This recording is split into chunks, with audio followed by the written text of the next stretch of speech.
Yo, what's going on, guys? Man Sergio, welcome back to another Destiny video, and actually the return of my series I used to do called Stud or Dud. Basically what I'm going to do is look over a legendary gun, show you guys the perks I got on it, show you guys the light level, and then show you guys some gameplay with the perks that I have, and let you know what I think of the gun. So let's just go ahead and get right into it. Today for this episode, to bring it back, I figured why not start off with a 320 grasp of Malok. This can be obtained by Omnigul. You guys can do the Omnigul farming glitch. It's pretty simple. You guys can probably look up some videos on that on YouTube if you don't know how to do it, and you can get the grasp of Malok. I just happened to get it up to 320 with infused material and stuff, and the perks I got on it aren't terrible. Let's go ahead and take a look at those. To start off, let's go ahead and look at the stats. The rate of fire for this gun is freaking ridiculous. If you have a good trigger finger, you can shoot this gun almost faster than some auto rifles. So, really nice. The impact's low, but the range is medium. The stability's alright. The reload's alright. And of course, you can adjust that depending on what perks you get. So let's go ahead and look at the perks I got. So, to start off with the sights, we got the red dot ORES, which is a flexible sight and enhances handling range and recoil control. It's just a sight I use because everything else brings stuff down, and I don't want to bring anything down and take anything away from the gun. And however, it does bring up the range a little bit. It's a very high price to pay for that stability and the reload. So of course we have focus lens, FLA 5, and then we have quick draw IS. So like I said, I just go with the red dot ORES. And then moving on to the next one, we have surrounded, and basically you just get bonus damage when 3 or more enemies are near you. It could be good if you're playing a 6v6 playlist and you're in close range of people and you need to win gunfights to survive, or you need to clutch stuff up for your team and stuff like that. This can be very useful for that. So then moving on to the right, we have hand loaded, weapons affected at extended range, but then again it brings down the impact. And plus I use skip rounds so I can ricochet it off of stuff, and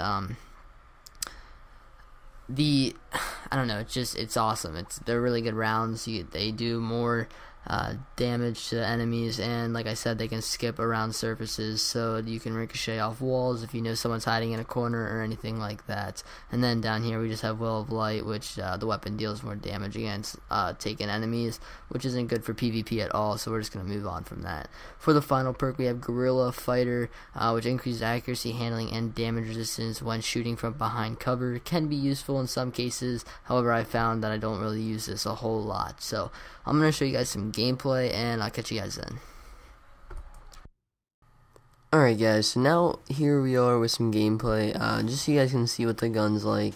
In PvP, you guys can expect the gun's very well, works very well, especially with the perk it has to have greater damage towards taken enemies. That really helps out a lot. But anyway, in PvP, it's definitely very good gun. The skip rounds come in handy sometimes. The surrounded doesn't really come in handy all that much, but the perks still aren't bad, and the fire rate is very good. You guys can see some of the stuff that happens in this gameplay. It's basically the only reason that I can do some of these things is because of the high fire rate. And the recoil is not terrible. It's not the best, but it's not terrible. It's definitely manageable, and if you're good with this gun, you're gonna be pretty unstoppable. The gun's just very good itself, and for a legendary, I definitely think that this gun's freaking amazing. It's definitely a stud. At 320, I wouldn't upgrade a gun up to 320 if it wasn't a stud. And this could be better than some exotics, because if you think about it, you can run an exotic secondary, you can run an exotic heavy if you want to, and you can still run a damn good legendary primary. So yeah, overall, this gun's definitely a stud. I'm gonna go ahead and give this gun a 8 or 9 out of 10. It's a very good gun, but it does have some flaws, and the perks I got on it aren't all that great, but it does have some flaws overall. Like I said, the stability, the low impact really hits you sometimes, but the high fire rate makes up for a lot of that. So that's gonna be my rating on the gun. Hopefully you guys did enjoy, and if you did, be sure to drop a like, comment what you guys think of this gun, whether you guys think that it's worth it, whether you think that I should have got it up to 320 or not, and what you guys just basically think on the gun. But if you guys are new, be sure to subscribe. It's man Serge. I'll catch you guys in my next video. If there's any guns that you guys want to see me review or anything like that, just let me know down in the comment section. But like I said, guys, I'll catch you guys next time. Stay tuned for some more videos, and I'm out, guys. Peace.